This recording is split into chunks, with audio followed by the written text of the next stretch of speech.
Welcome, and thank you for joining me for some light reading. If you enjoyed this video, please leave a like and a comment. Rationally, Dorian Gray should have been able to return to his daily life. Basil's corpse has been destroyed. Alan, the only witness against him, is compromised by blackmail and will not testify. A few articles of clothing need to still be burned, but he has ample time to accomplish that. He shouldn't have had any problems now. However, man is many things, but he is not rational, in Harry's estimation. The creeping tendrils of paranoia have subtly invaded Dorian's nerves. He could not socialize, he could not eat, he could not drink free from that gnawing fear of prosecution. He couldn't stay there. He had to burn the last vestiges of Basil. But it wasn't enough. He tried to heal his soul with the senses, through incense and cigarettes. But it wasn't enough.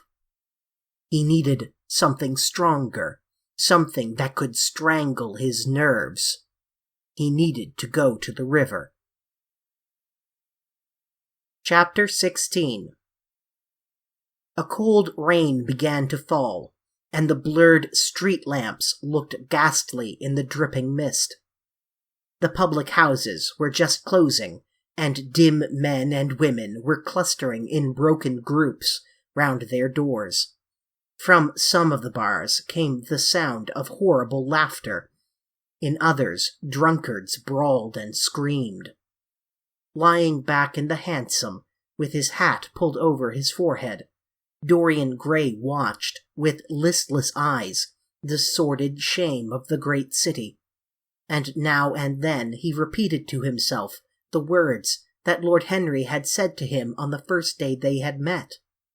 To cure the soul by means of the senses, and the senses by the means of the soul. Yes, that was the secret. He had often tried it, and would try it again now. There were opium dens where one could buy oblivion, dens of horror where the memories of old sins could be destroyed by the madness of sins that were new. The moon hung low in the sky like a yellow skull. From time to time, a huge misshapen cloud stretched a long arm across and hid it. The gas lamps grew fewer, and the streets more narrow and gloomy. Once the man lost his way and had to drive back half a mile. A steam rose from the horse as it splashed up the puddles. The side windows of the hansom were clogged with a gray flannel mist. To cure the soul by means of the senses, and the senses by the means of the soul. How the words rang in his ears! His soul certainly was sick to death. Was it true that the senses could cure it? Innocent blood had been spilled. What could atone for that? Ah, for that there was no atonement. But though forgiveness was impossible, forgetfulness was possible still, and he was determined to forget, to stamp the thing out, to crush it as one would crush the adder that had stung one. Indeed, what right had Basil to have spoken to him as he had done? Who had made him a judge over others? He had said things that were dreadful, horrible, not to be endured. On and on plodded the hansom, going slower, it seemed to him, at each step. He thrust up the trap and called to the man to drive faster. The hideous hunger for opium began to gnaw at him. His throat burned, and his delicate hands twitched nervously together. He struck at the horse madly with his stick. The driver laughed and whipped up. He laughed in answer, and the man was silent. The way seemed interminable, and the streets like the black web of some sprawling spider. The monotony became unbearable, and as the mist thickened, he felt afraid. Then they passed by lonely brickfields. The fog was lighter here, and he could see the strange bottle-shaped kilns with their orange fan-like tongues of fire. A dog barked as they went by, and far away in the darkness some wandering seagull screamed. The horse stumbled in a rut, then swerved aside and broke into a gallop. After some time they left the clay road and rattled again over rough paven streets. Most of the windows were dark, but now and then fantastic shadows were silhouetted against some lamplit blind. He watched them curiously. They moved like monstrous marionettes, and made gestures like live things. He hated them. A dull rage was in his heart. As they turned a corner, a woman yelled something at them from an open door, and 2 men ran after the hansom for about 100 yards. The driver beat at them with his whip. It is said that passion makes one think in a circle. Certainly, with hideous iteration, the bitten lips of Dorian Gray shaped and reshaped those subtle words that dealt with soul and sense, till he had found in them the full expression, as it were, of his mood, and justified, by intellectual approval, passions that without such justification would still have dominated his temper. From cell to cell of his brain crept the one thought, the wild desire to live, most terrible of all man's appetites, quickened into force each trembling nerve and fibre. Ugliness that had once been hateful to him because it made things real, became dear to him now for that very reason. Ugliness was the one reality, the coarse brawl, the loathsome den, the crude violence of disordered life, the very vileness of thief and outcast, were more vivid in their intense actuality of impression than all the gracious shapes of art, the dreamy shadows of song. They were what he needed for forgetfulness. In 3 days he would be free. Suddenly, the man drew up with a jerk at the top of a dark lane. Over the low roofs and jagged chimney stacks of the houses rose the black masts of ships. Wreaths of white mist clung like ghostly sails to the yards.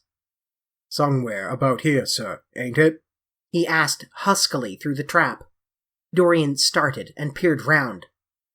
"This will do," he answered, and having got out hastily and given the driver the extra fare he had promised him, he walked quickly in the direction of the quay. Here and there the lantern gleamed at the stern of some huge merchantman. The light shook and splintered in the puddles. A red glare came from an outward-bound steamer that was coaling. The slimy pavement looked like a wet mackintosh. He hurried on towards the left, glancing back now and then to see if he was being followed. In about 7 or 8 minutes, he reached a small, shabby house that was wedged in between 2 gaunt factories. In one of the top windows stood a lamp. He stopped and gave a peculiar knock. After a little time, he heard steps in the passage and the chain being unlocked. The door opened quietly, and he went in without saying a word to the squat, misshapen figure that flattened itself into the shadow as he passed. At the end of the hall hung a tattered green curtain that swayed and shook in the gusty wind which had followed him in from the street. He dragged it aside and entered a long, low room which looked as if it had once been a third-rate dancing saloon. Shrill, flaring gas jets, dulled and distorted in the fly-blown mirrors that faced them, were ranged round the walls. Greasy reflectors of ribbed tin backed them, making quivering discs of light.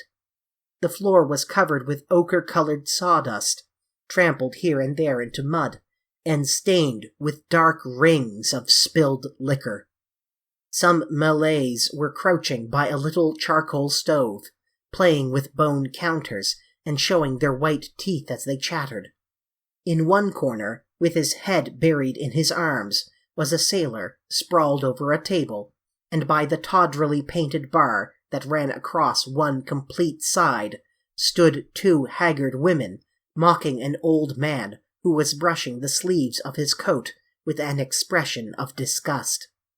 "He thinks he's got red ants on him," laughed one of them as Dorian passed by. The man looked at her in terror and began to whimper. At the end of the room there was a little staircase leading to a darkened chamber. As Dorian hurried up its 3 rickety steps, the heavy odor of opium met him. He heaved a deep breath, and his nostrils quivered with pleasure. When he entered, a young man with smooth yellow hair, who was bending over a lamp lighting a long, thin pipe, looked up at him and nodded in a hesitating manner. "You here, Adrian?" muttered Dorian. "Where else should I be?" he answered listlessly. "None of the chaps will speak to me now." "I thought you had left England." "Darlington is not going to do anything. My brother paid the bill at last. George doesn't speak to me either. I don't care," he added with a sigh. "As long as one has this stuff, one doesn't want friends. I think I have had too many friends." Dorian winced and looked round at the grotesque things that lay in such fantastic postures on the ragged mattresses. The twisted limbs, the gaping mouths, the staring lusterless eyes fascinated him. He knew in what strange heavens they were suffering, and what dull hells were teaching them the secret of some new joy. They were better off than he was. He was prisoned in thought. Memory, like a horrible malady, was eating his soul away. From time to time he seemed to see the eyes of Basil Hallward looking at him. Yet he felt he could not stay. The presence of Adrian Singleton troubled him. He wanted to be where no one would know who he was. He wanted to escape from himself. "I'm going to the other place," he said after a pause. "On the wharf?" "Yes." "That mad cat is sure to be there. They won't have her in this place now." Dorian shrugged his shoulders. "I am sick of women who love one. Women who hate one are much more interesting. Besides, the stuff is better." "Much the same." "I like it better. Come and have something to drink. I must have something." "I don't want anything," murmured the young man. "Never mind." Adrian Singleton rose up wearily and followed Dorian to the bar. A half-caste in a ragged turban and a shabby ulster grinned a hideous greeting as he thrust a bottle of brandy and 2 tumblers in front of them. The women sidled up and began to chatter. Dorian turned his back on them and said something in a low voice to Adrian Singleton. A crooked smile, like a Malay crease, writhed across the face of one of the women. "We are very proud tonight," she sneered. "For God's sakes, don't talk to me," cried Dorian, stamping his foot on the ground. "What do you want? Money? Here it is. Don't ever talk to me again." 2 red sparks flashed for a moment in the woman's sodden eyes, then flickered out and left them dull and glazed. She tossed her head and raked the coins off the counter with greedy fingers. Her companion watched her enviously. "It's no use," sighed Adrian Singleton. "I don't care to go back. What does it matter? I'm quite happy here." "You will write to me if you want anything, won't you?" said Dorian after a pause. "Perhaps." "Good night, then." "Good night," answered the young man, passing up the steps and wiping his parched mouth with a handkerchief. Dorian walked to the door with a look of pain in his face. As he drew the curtain aside, a hideous laugh broke from the painted lips of the woman who had taken his money. "There goes the devil's bargain," she hiccuped in a hoarse voice. "Curse you!" he answered. "Don't call me that!" She snapped her fingers. "Prince Charming's what you like to be called, ain't it?" she yelled after him. The drowsy sailor leapt to his feet as she spoke, and looked wildly around. The sound of the shutting of the hall door fell on his ear. He rushed out as if in pursuit. Dorian Gray hurried along the quay through the drizzling rain. His meeting with Adrian Singleton had strangely moved him, and he wondered if the ruin of that young life was really to be laid at his door, as Basil Hallward had said to him with such infamy of insult. He bit his lip, and for a few seconds his eyes grew sad.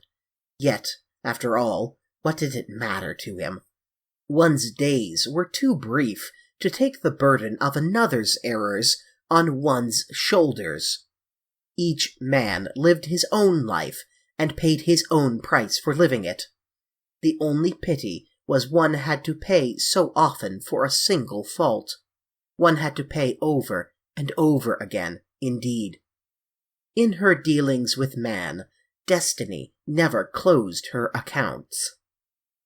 These are moments, psychologists tell us, when the passion for sin, or for what the world calls sin, so dominates a nature that every fiber of the body, every cell of the brain, seems to be instinct with fearful impulses.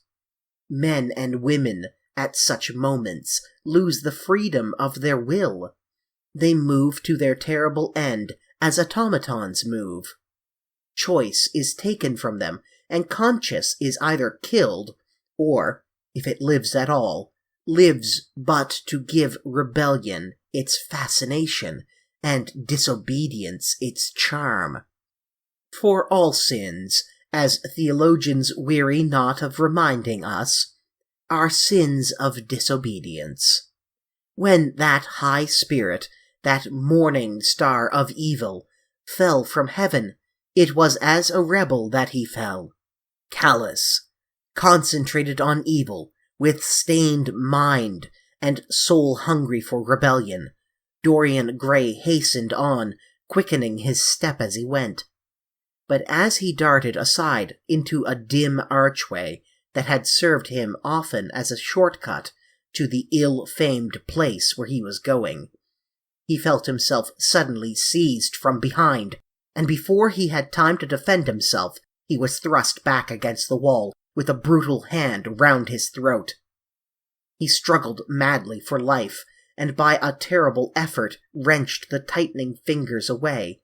In a second he heard the click of a revolver, and saw the gleam of a polished barrel, pointing straight at his head, and the dusky form of a short, thick-set man facing him.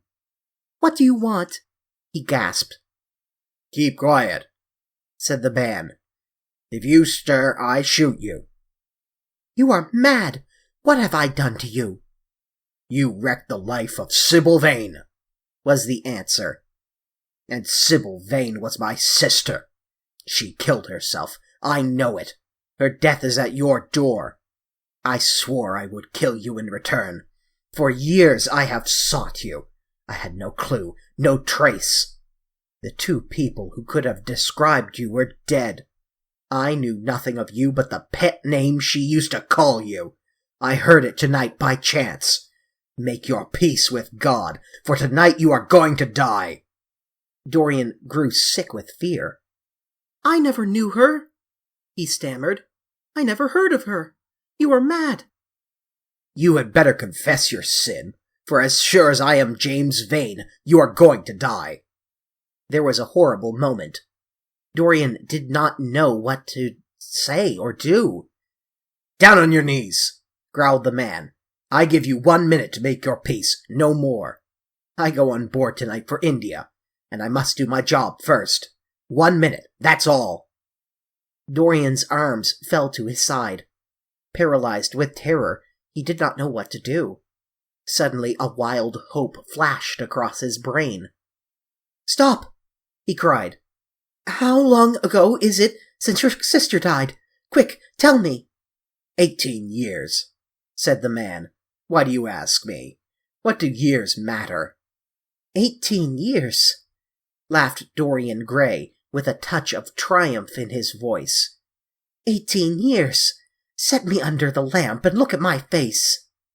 James Vane hesitated for a moment, not understanding what was meant. Then he seized Dorian Gray and dragged him from the archway. Dim and wavering as was the wind-blown light, yet it served to show him the hideous error, as it seemed, into which he had fallen. For the face of the man he had sought to kill had all the bloom of boyhood, all the unstained purity of youth. He seemed little more than a lad of 20 summers, hardly old enough, if older indeed at all, than his sister had been when they had parted so many years ago. It was obvious that this was not the man who had destroyed her life. He loosened his hold and reeled back. My God, he cried, "and I would have murdered you." Dorian Gray drew a long breath. "You have been on the brink of committing a terrible crime, my man," he said, looking at him sternly. "Let this be a warning to you not to take vengeance into your own hands." "Forgive me, sir," muttered James Vane. "I was deceived. A chance word I heard in that damned den set me on the wrong track." "You had better go home and put that pistol away, or you may get into trouble," said Dorian, turning on his heel and going slowly down the street. James Vane stood on the pavement in horror. He was trembling from head to foot. After a little while, a black shadow that had been creeping along the dripping wall moved out into the light and came close to him with stealthy footsteps. He felt a hand laid on his arm and looked round with a start. It was one of the women who had been drinking at the bar. "Why didn't you kill him?" she hissed out, putting haggard face quite close to his. "I knew you were following him when you rushed out from Daly's. You fool, you should have killed him. He has lots of money, and he's as bad as bad." "He's not the man I'm looking for," he answered. "And I want no man's money. I want a man's life. The man whose life I want must be nearly 40 now. This one's little more than a boy. Thank God I have not got his blood upon my hands." The woman gave a bitter laugh. "Little more than a boy?" she sneered. "Why, man, it's nigh on 18 years since Prince Charming made me what I am." "You lie!" cried James Vane. She raised her hand up to heaven. "Before God, I am telling the truth," she cried. "Before God." "Strike me dumb if it ain't so. He's the worst one that comes here. They say he has sold himself to the devil for a pretty face. It's nigh on 18 years since I met him. He hasn't changed much since then. I have, though," she added with a sickly leer. "You swear this?" "I swear it," came in hoarse echo from her flat mouth. "But don't give me away to him," she whined. "I'm afraid of him. Let me have some money for my night's lodging." He broke from her with an oath and rushed to the corner of the street, but Dorian Gray had disappeared. When he looked back, the woman had vanished also.